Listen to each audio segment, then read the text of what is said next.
Bab 362. Formasi jebakan 1. Celestial Eternal. Scarlet merasa sedikit aneh. Bagi Scarlet dulu, Celestial Eternal bagaikan sosok surga. Namun beberapa saat ini, entah seberapa banyak Celestial Eternal yang sudah Devan bunuh. Devan seperti mesin pembunuh Celestial Eternal.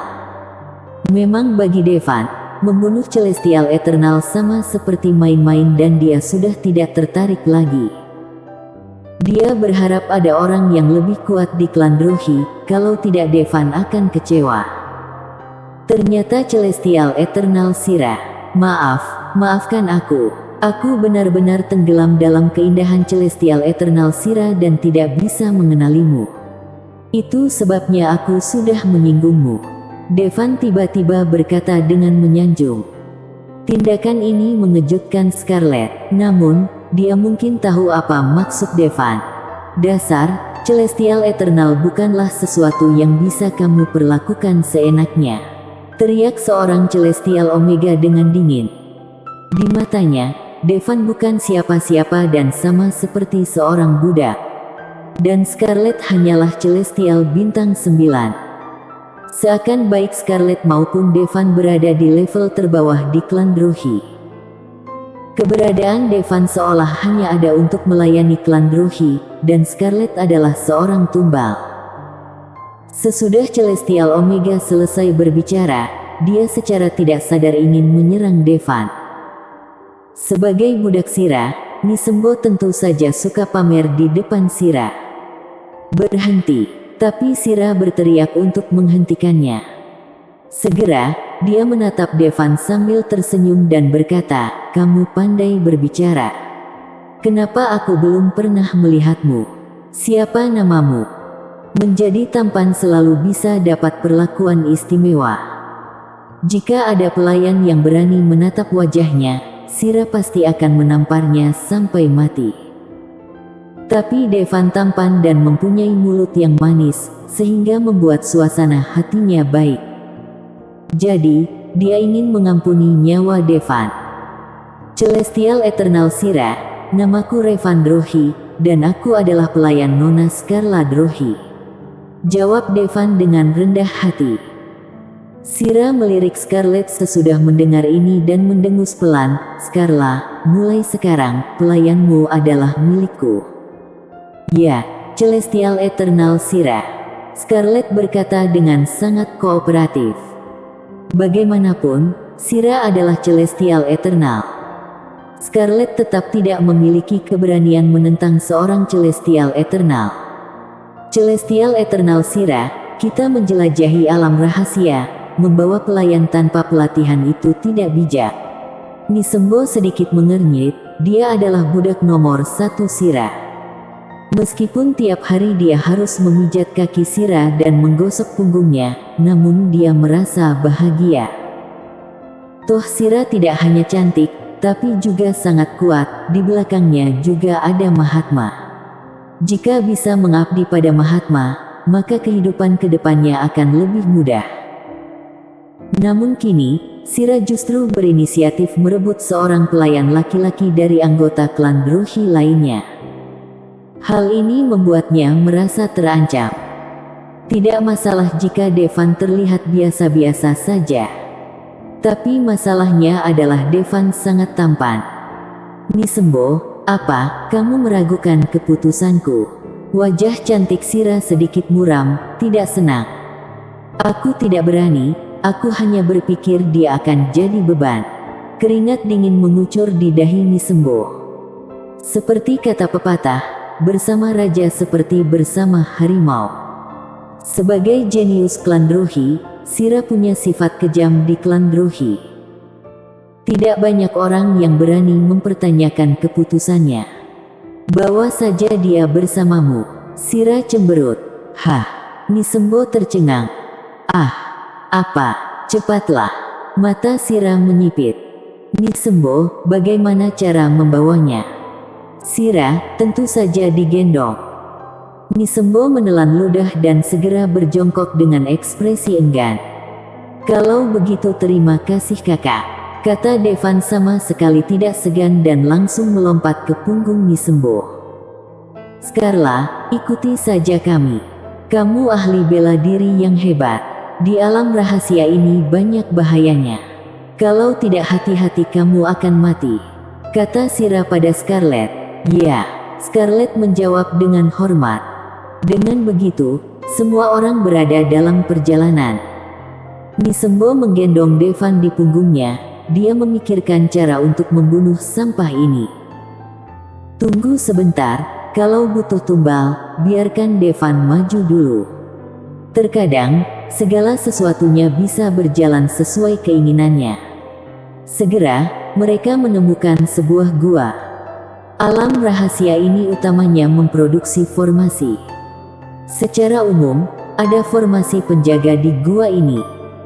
Seseorang harus masuk terlebih dahulu, jika tidak, jika formasi terpicu, Celestial Eternal mungkin akan mati.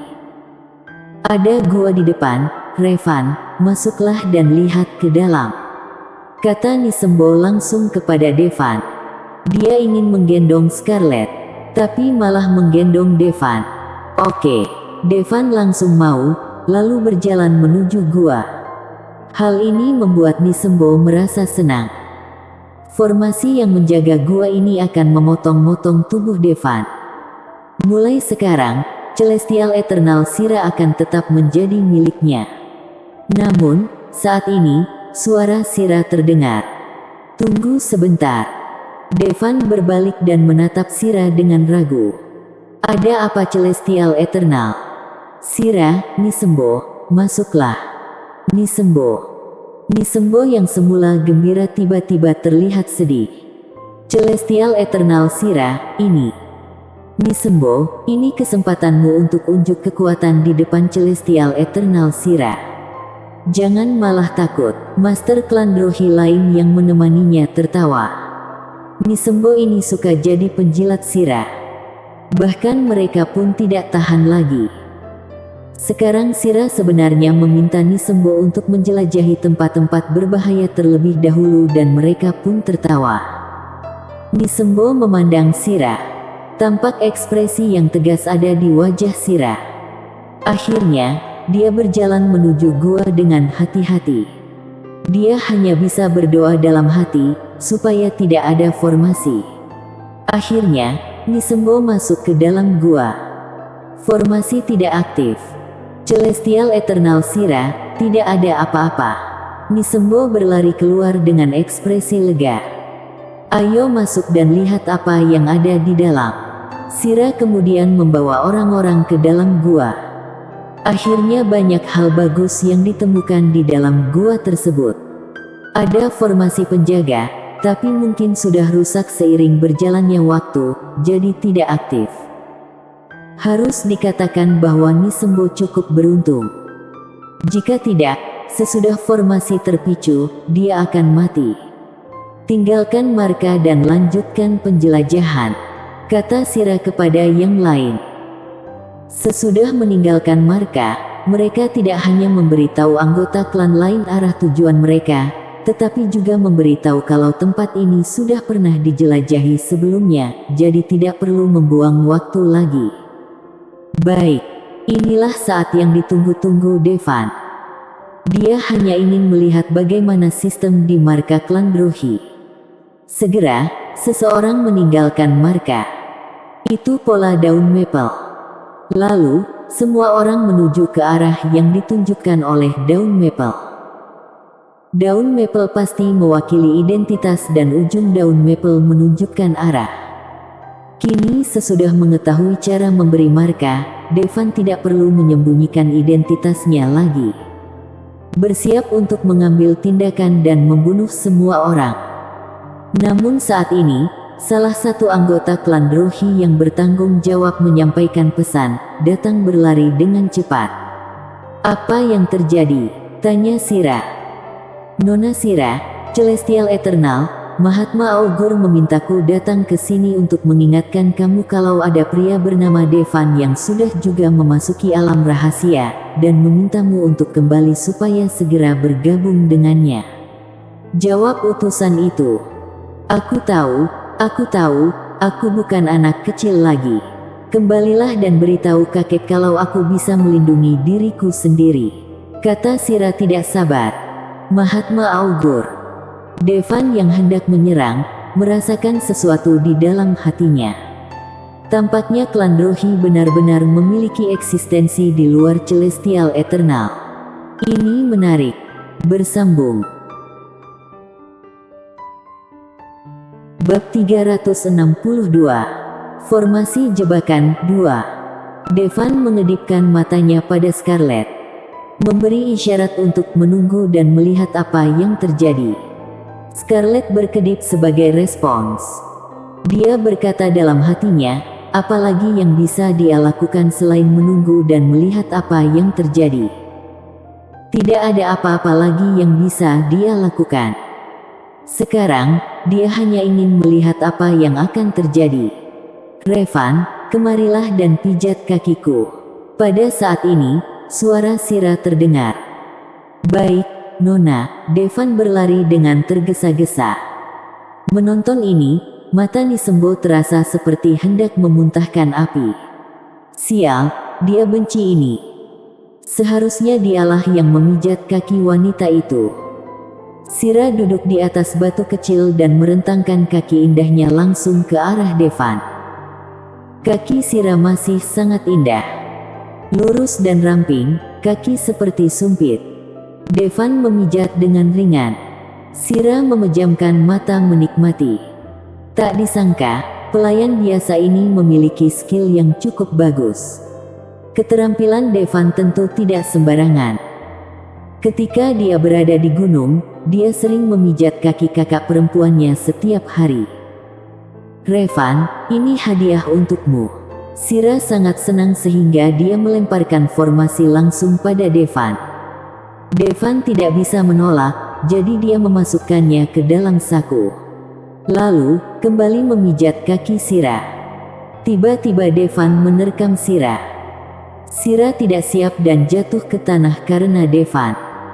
Meski begitu, dia cukup menyukai Devan sebagai pelayan.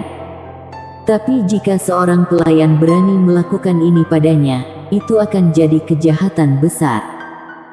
Sira tanpa sadar ingin menamparkan Devan sampai mati. Namun, dia tiba-tiba merasa ada yang janggal.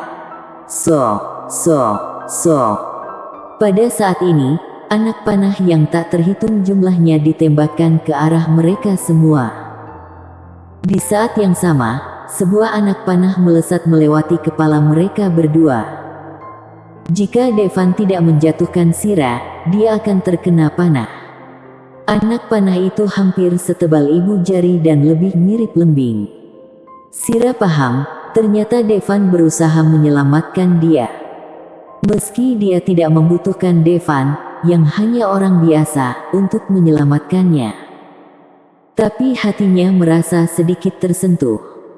Bagaimanapun juga, Devan hanyalah seorang pelayan yang tidak memiliki kekuatan. Mana mungkin berani menyerangnya? Hal ini juga memerlukan nyali. Saat ini, semakin banyak anak panah yang ditembakkan ke arah mereka berdua. Sira mendorong dengan kuat dan membalikkan badan, membiarkan Devan yang berada di tanah.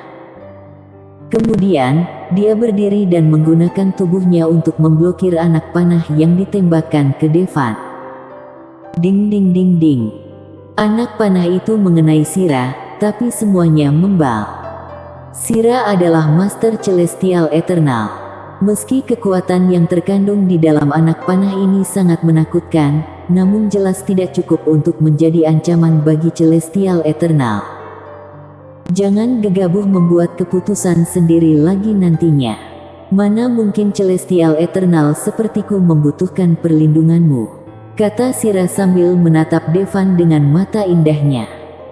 Saat ini, jarak kedua wajah itu hanya 20 cm. Wajah Sira yang halus dan cantik dengan sedikit hawa dingin dan sombong ada di depan mata Devan. Semburan wangi datang dari tubuh Sira. Tidak bisa dimaafkan, tidak bisa dimaafkan. Nisembo marah saat melihat adegan ini. Seorang pelayan berani menjatuhkan Celestial Eternal. Tapi malah Celestial Eternal Shira yang memblokir panah untuk Devan. Ini sungguh tidak masuk akal.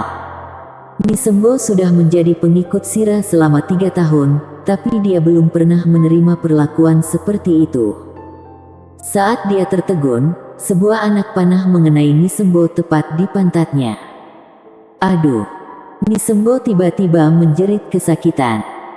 "Scarla, lindungi dia," kata Shira pada Scarlet tak jauh dari situ, lalu berbalik dan bergegas menuju ke arah panah. Persen tanda pagar. Ada suara yang tidak bisa dimengerti, ditambah jeritan. Sekitar 1 atau 2 menit kemudian, Shira kembali berlumuran darah. "Nona, apa kamu terluka?"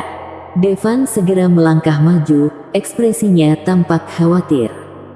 "Ini bukan darahku, tapi darah binatang-binatang itu," kata Shira dingin. Devan tahu kalau itu bukan darah Shira, dia hanya sengaja bertanya. Devan melihat ke kejauhan. Ternyata yang baru saja dibunuh Shira dan klan Drohi bukanlah binatang aneh, tapi manusia. Tepatnya, mereka adalah hewan yang agak mirip dengan manusia. Mereka memiliki telinga lancip, mata besar dan tubuh tinggi, tingginya hampir 2 atau 3 meter. Kulitnya berwarna biru dan memiliki garis-garis. Tapi masih terlihat mirip dengan manusia. Dan mereka bisa menggunakan alat, ini jelas merupakan makhluk yang cerdas. Bukan monster biasa. Apa ini? Devan memandang Scarlet dengan sedikit kebingungan. "Aku dengar ada sentinel di beberapa alam rahasia. Mereka pasti sentinel di alam rahasia ini," Scarlet menjelaskan dengan suara rendah. Hal ini membuat Devan terkejut. Lah juga mengira di alam rahasia hanya ada binatang aneh. Di luar dugaan, ada makhluk beradab yang tinggal di sana. Ini normal. Kalau tidak ada sentinel, dari mana ramuan bela diri itu berasal? Dan siapa yang membuat formasi ini? Kata Shira dengan acuh tak acuh. Jelas, ini bukan pertama kalinya dia memasuki alam rahasia. Sebelumnya, Devan juga bingung. Kenapa di alam rahasia ada senjata dan perlengkapan, bahkan obat mujarab? Ternyata dimurnikan oleh sentinel tersebut. Artinya, ketika manusia memasuki alam rahasia untuk berburu harta karun, mereka sebenarnya menjarah sumber daya sentinel ini. Devan memandangi mayat sentinel yang tergeletak berserakan di tanah dan menghela nafas. Penyiksaan dan pembantaian akan selalu ada. Jelas sekali, Shira dan yang lainnya sama sekali tidak menganggap sentinel ini sebagai manusia. Di mata mereka, mungkin sentinel ini mirip dengan binatang aneh. Tidak, harus mungkin lebih rendah dari binatang aneh. Binatang aneh dianggap sebagai harta karun. Tapi sentinel ini seakan batu sandungan dalam perburuan harta karun mereka. Segera, semua orang menjarah semua peralatan dan formasi dari para sentinel. Lalu melanjutkan perjalanan.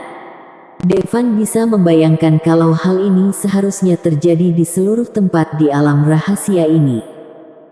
Ternyata inilah yang dinamakan menjelajahi alam rahasia. Semula Devan masih merasa agak tidak tega membunuh seluruh klan Drohi.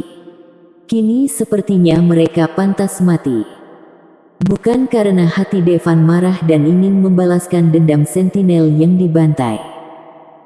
Sebaliknya, karena klan Drohi yang jelas lebih kuat dari sentinel, bisa seenaknya membantai sentinel dengan tanpa rasa bersalah. Jadi, karena Devan lebih kuat dari klan Drohi, tentu saja dia juga bisa membantai klan Drohi sesuka hati. Pada saat ini, perbedaan yang kuat dan yang lemah terlihat jelas. Hati-hati, ini formasi jebakan. Orang-orang yang maju tiba-tiba berhenti.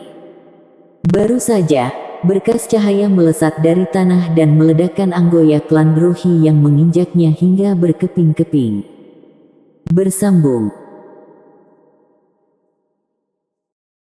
Bab 363. Formasi Dimensi 1. Semuanya, jangan maju lagi dan kembali ke jalan semula. Sira segera memerintahkan.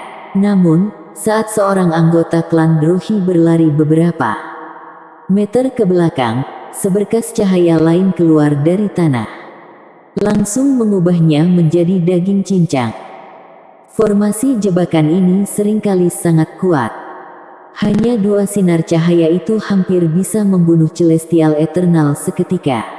Artinya, jika Sira memicu perangkap lain, semua mungkin terbunuh. Apalagi karena ini jebakan, tidak bisa dihindari hanya dengan mundur ke jalur semula. Jelas sekali tempat ini penuh dengan formasi jebakan. Formasi sebelumnya tidak akan langsung terpicu saat pertama kali masuk. Sebaliknya, formasi menunggu semua orang memasuki jangkauan serangan sebelum aktif. Ini seperti ranjau darat. Namun senjata ini jauh lebih kuat dibandingkan ranjau darat. Apalagi bisa menyerang berkali-kali. Dengan begini, kecuali punya keberuntungan yang luar biasa, tidak ada cara untuk keluar. Pada saat ini, Celestial Omega Klan Drohi menghentakkan kakinya ke tanah, mencoba melompat keluar dari jangkauan formasi. Puff! Tubuhnya baru saja melompat beberapa meter ketika seberkas cahaya meledakkannya hingga berkeping-keping. Udara dipenuhi aroma daging bakar. Rupanya, formasi terpicu setiap kali dilewati. Dan kecepatan formasi sebanding dengan kecepatan cahaya, sehingga mustahil menghindar. Terlepas dari apa akan melompat atau terbang, tetap akan terpicu. Ini masalah besar. Setiap orang tampak ketakutan. Ini adalah formasi yang bisa membunuh Celestial Eternal. Tapi formasi berbeda dengan serangan para pasukan biasa. Saat formasi tidak menyerang, tidak ada fluktuasi energi. Dengan kata lain, tidak akan tahu di mana formasi berada. Aku tidak percaya jebakan formasi ini bisa menghentikan kita. Ada seorang Celestial Omega yang langsung mengumpulkan kekuatannya dan menginjakkan kaki ke tanah. Ingin meledakkan formasi yang tersembunyi secara langsung. Tapi saat dia baru saja menyerang dengan telapak tangan, puff! Tubuhnya hancur oleh cahaya dari pohon di dekatnya. Ternyata formasi tidak hanya ada di bawah tanah.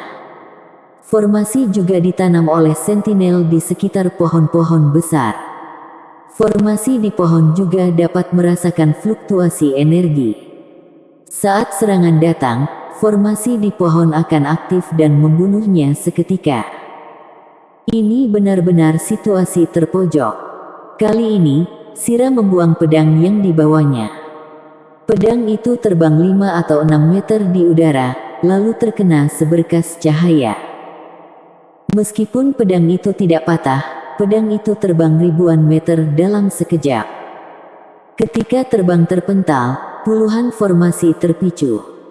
Kulit kepala semua orang merinding untuk beberapa saat. Formasi ada dalam jarak setidaknya 1000 meter. Semuanya, jangan lari atau keluarkan tenaga kalian. Sekarang lempar barang kalian ke segala arah. Tempat yang tidak diserang oleh formasi harusnya aman, kata Sira segera ketika dia melihat semua orang tampak putus asa dan bingung. Harus dikatakan bahwa Sira bukan hanya mampu mencapai tingkat pelatihan ini di usia yang sangat muda, tapi juga IQ-nya sangat bagus. Mata semua orang berbinar. Ini ide yang bagus. Nisembo, kamu jalan melewati tempat pedang itu terpental dan tidak mengaktifkan formasi, kata Sira kepada Nisembo yang pantatnya terbungkus kain kasa. Nisembo hampir menangis. Kenapa dia lagi? Meski area pedang itu terbang tidak memicu serangan formasi.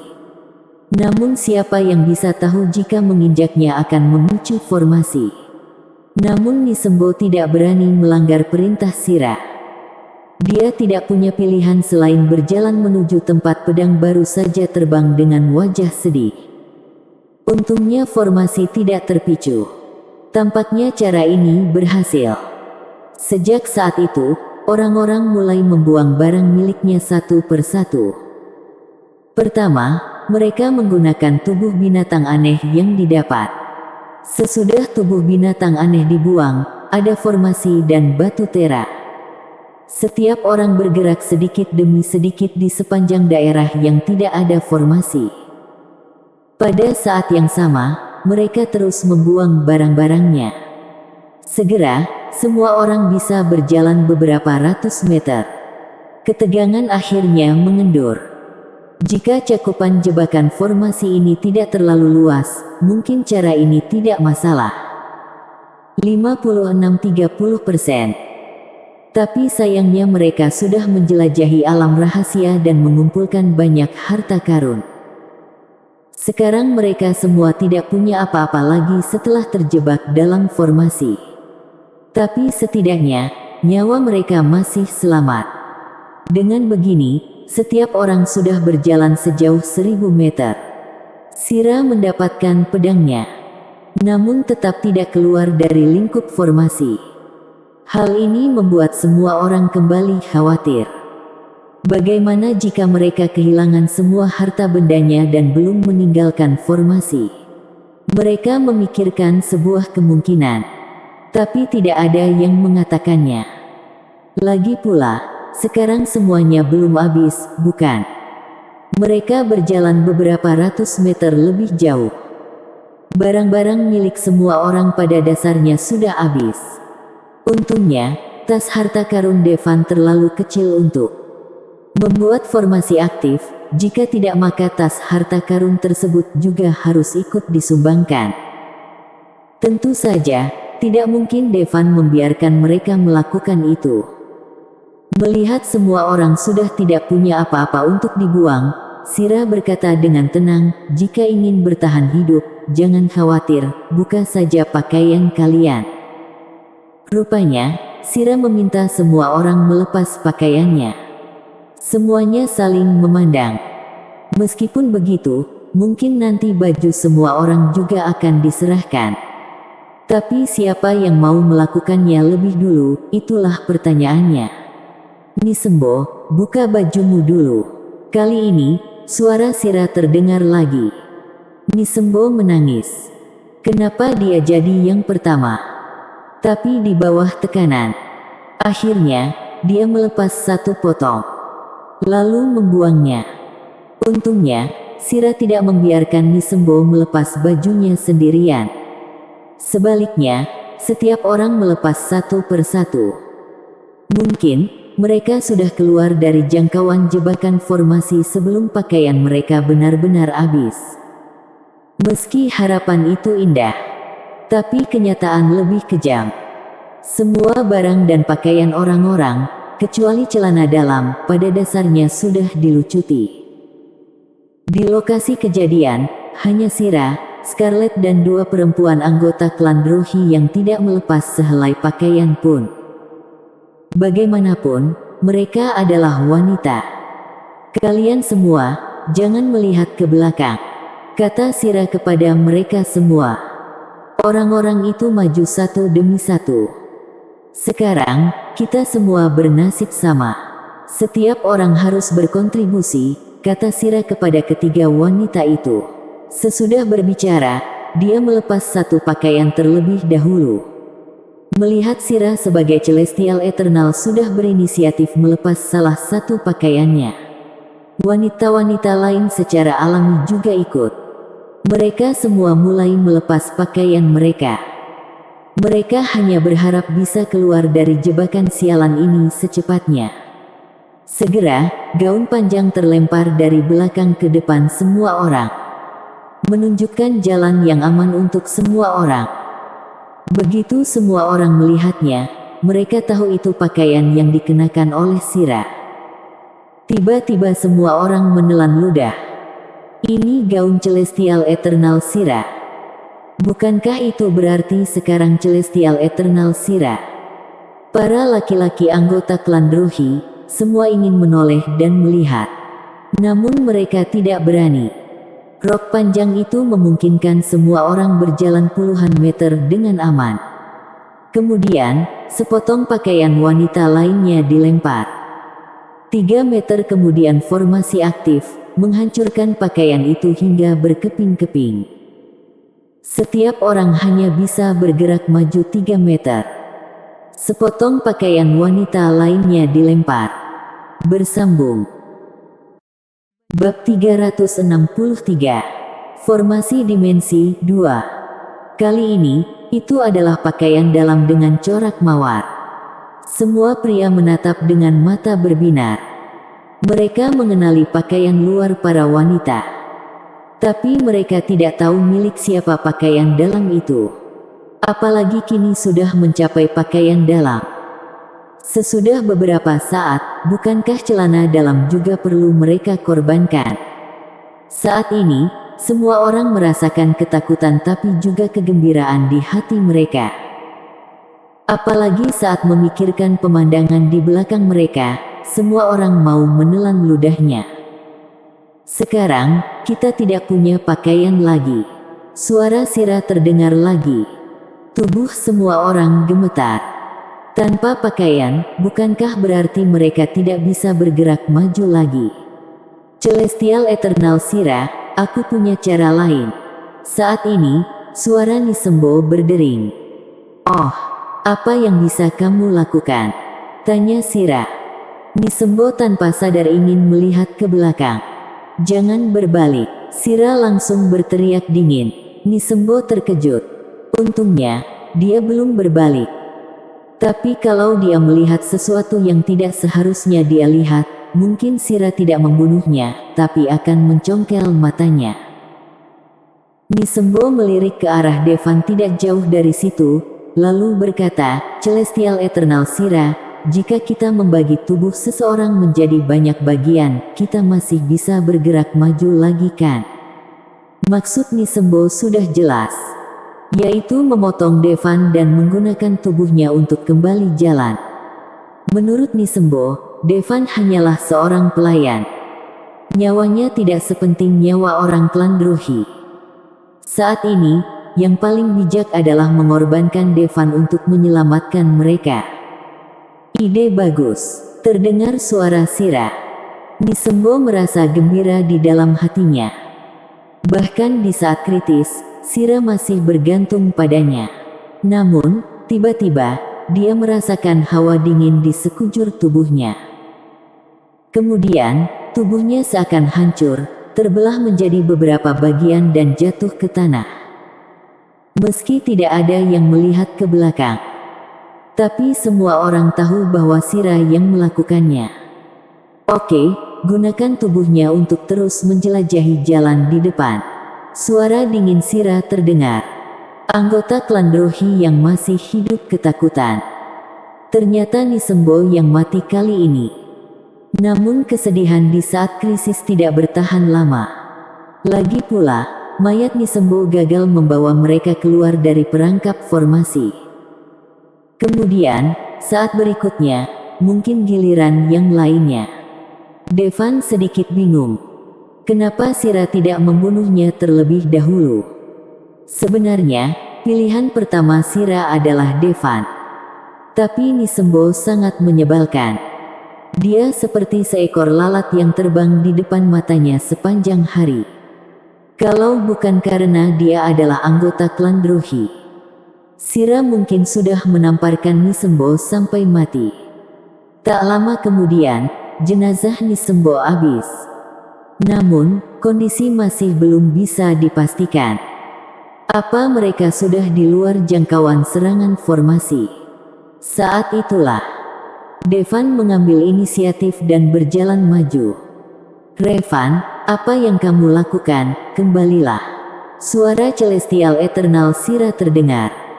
Aku akan mencari jalan, jawab Devan langsung tanpa menoleh ke belakang.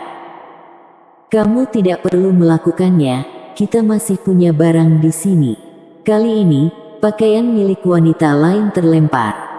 Sesudah melihat apa yang dilepar, mata semua pria membelalak. Rupanya, entah siapa dari 4 wanita yang membuang celana dalamnya. Mereka sepertinya bisa membayangkan pemandangan di belakang. Cepat jalan maju. Siapapun yang berani berpikir liar akan kubunuh. Suara dingin Sira terdengar.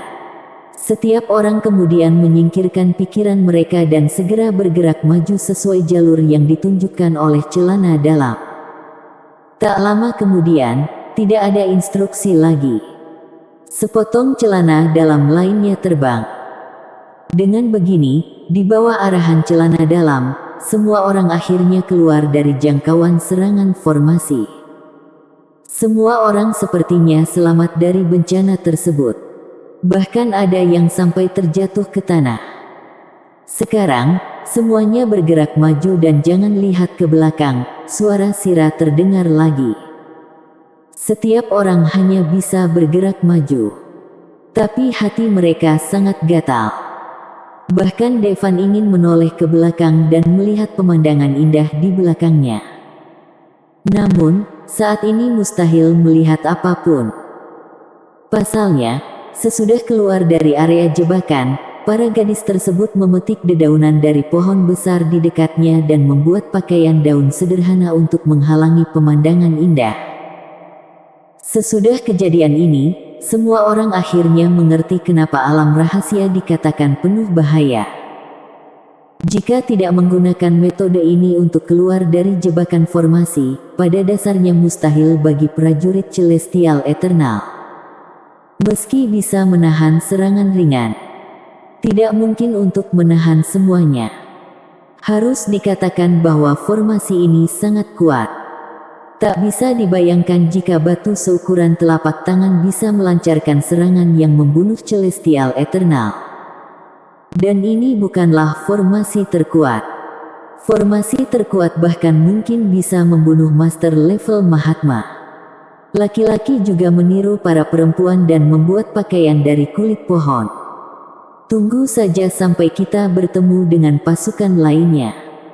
Di antara orang-orang yang masuk, ada yang secara khusus bertanggung jawab atas perbekalan.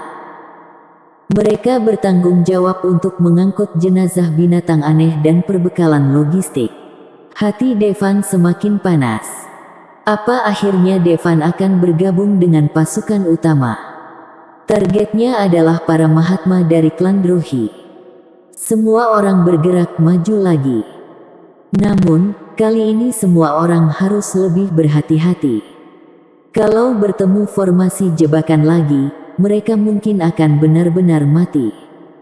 Namun, betapapun hati-hatinya mereka, dalam menghadapi formasi yang selalu berubah, masih ada yang tidak sengaja terkena. Itu Scarlet. Dia tidak sengaja menginjak formasi. Tubuhnya menghilang dalam sekejap.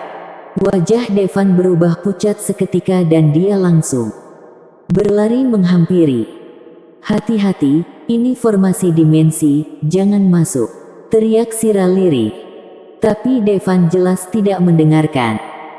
Sira hanya bisa meraih Devan, seolah ingin memaksa Devan keluar dari formasi. Namun, begitu tangannya meraih lengan Devan, tubuh mereka menghilang bersamaan. Celestial Eternal Sira. Klan Drohi yang tersisa tidak tahu harus masuk atau tidak. Akhirnya seseorang memberanikan diri dan mengikutinya ke dalam formasi. Perasaan ini sama seperti pertama kali masuk alam rahasia. Pemandangan di depan berubah. Seketika tiba di tempat lain. Namun Devan tidak melihat Scarlet. Ternyata ini adalah formasi teleportasi acak. Jika menginjak formasi, dia akan diteleportasi secara acak ke suatu tempat tertentu di alam rahasia. Bukan sebuah formasi yang menyerang. Namun sebenarnya lebih berbahaya dibandingkan formasi yang menyerang. Karena formasi penyerang, setidaknya bisa tahu cara kerjanya. Selama tidak memicunya, tidak apa-apa. Tapi ini formasi yang menteleportasi. Karena acak, mereka tidak tahu akan diteleportasi kemana. Dapat sampai langsung ke tempat binatang aneh yang kuat. Mungkin juga diteleportasi di atas formasi penyerang. Atau tiba-tiba langsung mati. Misalnya diteleporasi ke magma. Jika jatuh ke dalam lava, bahkan Master Celestial Eternal pun tidak akan mampu selamat. Bersambung.